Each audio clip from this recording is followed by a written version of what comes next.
Hi you guys, मेरा नाम है ईना और मैं हूँ आपकी पर्सनालिटी डॉक्टर। तो अब हम बात करने वाले हैं कि आप क्या क्या चीजें जो हैं ऑब्जेक्टिव के बारे में आपके लिए बहुत ज्यादा जरूरी है जानना। कुछ एग्जांपल्स मैं आपको यहाँ पर दूंगी जो आपके ऑब्जेक्टिव के लिए बहुत ज्यादा जरूरी हैं, और आप ऑब्वियसली अपने खुद के भी कुछ एग्जांपल्स यूज कर सकते हैं। पर मेरा यहाँ पे एग्जाम्पल देने का सिर्फ इतना मुद्दा है कि आपको पता चल सके कि किस तरीके के एग्जाम्पल सही होते हैं।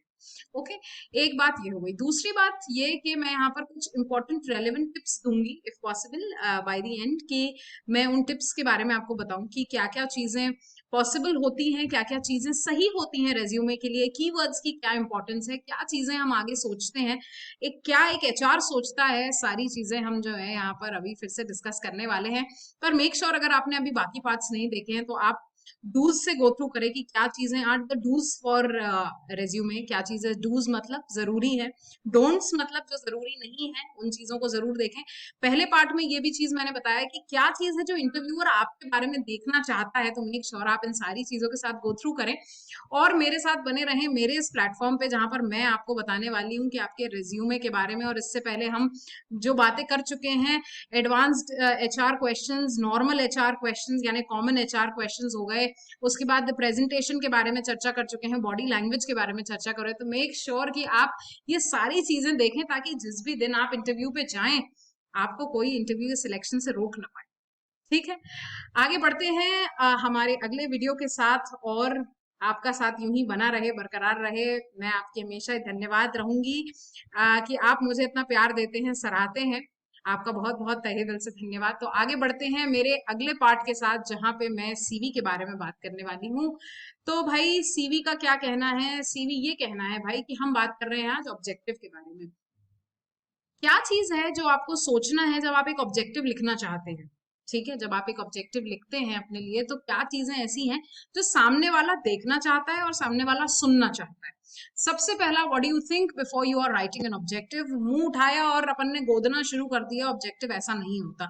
मेक श्योर कि आप बिल्कुल सही स्टेट ऑफ माइंड में है, सही तरीके से, सही वर्ड्स के साथ अपने ऑब्जेक्टिव को लिखें। ये बहुत ज्यादा जरूरी है, क्योंकि सबसे पहले इंसान आपका नाम पढ़ता है और दूसरा ऑब्जेक्टिव पढ़ता है। यानी आपके ऑब्जेक्टिव में उतनी पावर होनी चाहिए।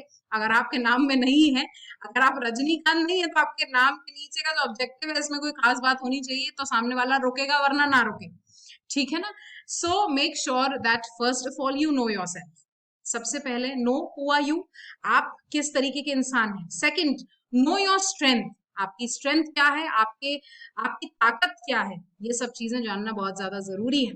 नेक्स्ट आ जाता है try analysing the point that you have to work on, यानी उन चीजों को एनालाइज करना जिन चीजों पे आप काम करना चाहते हैं, उन चीजों के बारे में बात करना जिन चीजों पे हम बात करना चाहते हैं। ठीक है, सो ये इन चीजों पे हमने एनालिसिस कर लिया। ठीक, उसके बाद आ जाता है know about the job details. उसके साथ ही साथ आपको जॉब डिटेल्स के बारे में भी कुछ एक आध लाइन वहां मेंशन करनी होगी, तो आप किस तरीके से करेंगे? सबसे पहला, मैं हमेशा हमेशा हमेशा हमेशा ये चीज कहती हूँ कि भाई कहीं पे भी अपने रोल्स एंड रिस्पॉन्सिबिलिटीज को थरली पढ़ लो, बहुत ज्यादा जरूरी है। So study the job role, what are you applying for, किस जॉब के लिए अप्लाई कर रहे हो, उस जॉब से रेलेवेंट चीजें अपने ऑब्जेक्टिव में जरूर लिखना। ठीक है, मैं एज अ टीचर अप्लाई कर रही हूँ तो मैं ये कहूंगी कि I have a good time management skill, I am an influential communicator, I can manage everything and I am a multitasker at the same time. तो यहाँ पर एक टीचर के लिए सारी क्वालिटीज जो होनी चाहिए वो मैंने यहाँ पर बता दिया। I am also an empathetic person, जो अपने बच्चों के बारे में सोचकर चलता है। तो मैंने 4 क्वालिटी मेंशन करी। सबसे पहले मैंने बोल दिया मैं टाइम मैनेजमेंट कर सकती हूँ। दूसरा मैंने बोल दिया मैं बहुत अच्छे कम्युनिकेट कर सकती हूँ। तीसरा मैंने बोल दिया कि मैं बहुत एम्पथेटिक टाइप की इंसान हूँ। और चौथा मैंने बोल दिया कि मैं एक मल्टीटास्किंग इंसान हूँ। ये सारी चीजें एक टीचर के लिए बड़ी ज्यादा जरूरी होती है। ठीक है, तो मेक श्योर कि आप जिस भी तरीके का एग्जाम्पल दें, जिस भी तरह की बात करें, जिस भी जॉब के लिए अप्लाई करें, उनके हिसाब से आप उस चीज को बता दें। क्लियर? नेक्स्ट जाता है study the roles and responsibilities thoroughly. Obviously मैं बार बार इस चीज पे बहुत ज्यादा फोकस करवाती हूँ बच्चों का कि जो भी चीज के लिए आप अप्लाई कर रहे हो उस चीज के लिए थरली पढ़कर जाओ, क्या सामने वाला चाह रहा है और तुम किस जॉब के लिए जा रहे हो। अगर तुम्हें यही नहीं पता होगा तो the whole purpose of the thing is lost here. आप कई बार, आपसे, आप बीइंग अ टीचर, आपसे सामने वाले ने ये कह दिया, आप कहीं फैकल्टी हो किसी इंस्टीट्यूट में, उसने कहा कि आप मैम फ्रंट डेस्क भी मैनेज करोगे क्या? आपने क्या करा, अब आप यहाँ चतुराई यूज करेंगे, आपने ये कहा कि नहीं सर मैं फ्रंट डेस्क नहीं मैनेज कर पाऊंगी क्योंकि मैं फैकल्टी हूँ यहाँ पर, ठीक है ना, मैं यहाँ पढ़ाने आई हूँ तो मेरा ऑब्जेक्टिव पढ़ाना है यहाँ। आई मेरी बात समझ में? तो आप तब बहस कर पाओगे जब आपके पास सही पुख्ता प्रूफ होंगे चीजों के। जब आपको पता ही नहीं है कि आपको बुलाया किस लिए है, आपने किसी किसी और भी चीज के लिए हाँ कर दिया, फिर आप बाद में ओवरलोड हो गए, बाद में पछता रहे हैं, तो ऐसा नहीं होता। मेक श्योर कि आप इन चीजों को बहुत ध्यान से गो थ्रू करें, बहुत अच्छे से चीजों को सीखें और समझें कि कौन सी चीज की कहाँ क्या जरूरत है और कितना आप कर सकते हैं, कितना आप नहीं कर सकते। ठीक है, नेक्स्ट जाते हैं मेरे ऑब्जेक्टिव। यहाँ पे मैं आपको कुछ एग्जाम्पल देकर ये बात समझाती हूँ कि भाई कैसे ऑब्जेक्टिव्स होने चाहिए। So, सबसे पहला, seeking the role in an MNC where I can upgrade my skills with time and take my company to the next level। ये थोड़े से बेसिक मैंने आपको बताया, तो दो बेसिक और दो थोड़े से एडवांस्ड। तो यहाँ पे आपने बता दिया कि मैं अपनी स्किल्स को अपग्रेड करना चाहता हूँ। ये बेसिकली थोड़े से फ्रेशर वाले बच्चों के लिए ज्यादा है, पर तो भी मैं उनसे कहूंगी आप अच्छा लिख सकते हैं तो अच्छा लिखिए। ये सिर्फ एग्जाम्पल है बेसिक समझाने के लिए, ठीक है। सो फर्स्ट वाला मैं आपको ऑलरेडी समझा चुकी हूँ। यहाँ पे हमने बता दिया कि मैं अपने स्किल्स को अपग्रेड करना चाहता हूँ और कंपनी को एक अलग ऊंचाई पर लेकर जाना चाहता हूँ। ओके, अपना पॉइंट नंबर 2 आ जाता है। तो पॉइंट नंबर 2 है highly motivated and hard working individual looking for responsible role in a reputed organisation. यानी हमने कह दिया कि मैं एक हाईली मोटिवेटेड इंसान हूँ, हार्ड वर्किंग इंडिविजुअल हूँ, हार्ड वर्किंग इंडिविजुअल मैं, और एक रिस्पॉन्सिबल इंसान जो इस बात की तलाश में है कि कोई एक रेप्यूटेड ऑर्गेनाइजेशन उसे हायर कर ले। ठीक है, हमने बड़े प्यार से यहाँ पर हमारे दोनों बातें कह दी और बड़े ही प्यार से हमने ये बात समझा भी दी कि हम क्या चाहते हैं और सामने वाला हमसे क्या एक्सपेक्ट करे और क्या ना करे। नेक्स्ट जाता है डिलिजेंट कस्टमर सपोर्ट। ये कस्टमर सपोर्ट सर्विस के लिए है। So diligent customer support representative with over 3 years of experience at a high volume call centre.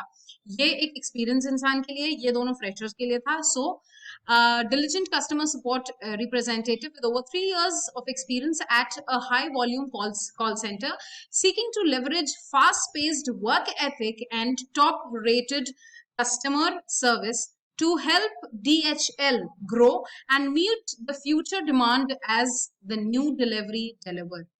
यहाँ पे सामने वाले ने अपनी अपनी एक लाइन में उसने बड़े प्यार से बता दिया कि भाई मैं 3 साल का एक्सपीरियंस रखता हूँ एक हाई वॉल्यूम कॉल सेंटर के लिए, यानी जहां बहुत सारे लोग काम करते थे एज कॉलिंग जॉब्स में, एज अ कॉल सेंटर में। सो बेसिकली मैं इस चीज का लेवरेज लेना चाहता हूँ और मैं आपकी कंपनी में भी, यानी DHL जिस कंपनी के लिए अप्लाई कर रहा है वो ये कह रहा है कि मैं इस कंपनी में भी उनके फ्यूचर डिमांड्स और डिलीवरी को देना चाहता हूँ, बीइंग देयर टॉप डिलीवर, यानी being their own top driver. यानी सामने वाला आपका मैं आपका ड्राइवर हूं और मैं आपको नई ऊंचाइयों पर पहुंचाऊंगा नए फ्यूचर डिमांड्स के साथ, और इन सारी चीजों में आपको मुझे हायर करना पड़ेगा और मेरे पास पुराना एक्सपीरियंस तो ऑलरेडी है, वो मैंने मेंशन कर ही दिया है। ठीक है, इसके बाद जाता है मेरा अगला वाला। So an organised and motivated employee capable of time management and working under pressure in all environments. ध्यान रखिए कितने बेहतरीन तरीके से इन्होंने यहाँ पर अपनी क्वालिटीज को गिना दिया है जो एक कॉर्पोरेट में होना बहुत जरूरी है। और एज अ कॉर्पोरेट भी क्यों, कहीं पे भी मोटिवेटेड इंसान को ऑब्वियसली कोई ना कोई रखना चाहेगा। Capable of time management, time management सभी जगहों पे अब जरूरी हो गया है। सॉफ्ट स्किल्स में लोग अलग से सीख रहे हैं भाई आजकल टाइम मैनेजमेंट, तो टाइम मैनेजमेंट। उसके बाद आ जाएगा वर्किंग अंडर प्रेशर। तुम कहीं पे भी काम करो, इन अ प्राइवेट कंपनी और अ पब्लिक फर्म, सब जगह पे आपको वर्किंग अंडर प्रेशर वाली कंडीशन तो आती ही है। आपने तीनों पॉइंट्स में बड़ी ही प्यार से ये सामने वाले की गोद में डाल दिया कि भाई आप मुझे एक बहुत ही अच्छा एम्प्लॉय समझिए क्योंकि मेरे अंदर ये सारी चीजें हैं। नेक्स्ट आता है seeking to join Acme Corporations as administrative assistant to assist in ensuring the good internal communication and budget management। यानी इसने ये कह दिया कि मैं आगे मैं seeking to join, मैं सीख कर रहा हूँ, देख रहा हूँ कि मैं अपने आप को इस कंपनी में किस कंपनी की हमने बात करी, Acme Corporations की, किस पोजीशन की, as an administrative assistant to assist in ensuring the internal communication. यानी इंटरनल कम्युनिकेशंस के लिए और बजट मैनेजमेंट के लिए मैं एक परफेक्ट इंसान हूं क्योंकि मेरे अंदर ये क्वालिटी है और इस कंपनी में मैं जब हायर हो जाऊंगा तो मैं ये सारी क्वालिटीज को आपके सामने दर्शाऊंगा और आपको भी बहुत अच्छा लगेगा। तो आई होप मेरी बात आपको बहुत ज्यादा क्लियर है कि मैंने पहला, दूसरा, तीसरा और चौथा एग्जाम्पल क्या सोच के आपको यहाँ पर एग्जाम्पल्स दिए हैं। चारों एग्जाम्पल्स की अलग इंपॉर्टेंस है अपनी। पहला वाला काफी बेसिक है, सेकंड वाला थोड़ा बेटर है, थर्ड वाले पे आ जाते हैं तो ये दोनों एक्सपीरियंस लोगों के लिए, पर अलग अलग कंपनीज और अलग अलग तरीकों से। सो मेक श्योर कि आप यहाँ पे सारी पुरानी वीडियोस से भी गो थ्रू करें, ताकि जब आप इससे गो थ्रू करेंगे तो आपको ये पता चल जाएगा कि आप कितने पानी में हैं और आपको कितने अपने रिज्यूम को एडिट करना जरूरी है। Okay guys, thank you so much मेरे साथ बने रहने के लिए। मैं आती हूँ आपके पास अगले पार्ट में, जहां पर मैं कुछ इंपॉर्टेंट की वर्ड्स या की पॉइंट्स बताने वाली हूँ एक रेज्यूमे के बारे में। Thank you so much.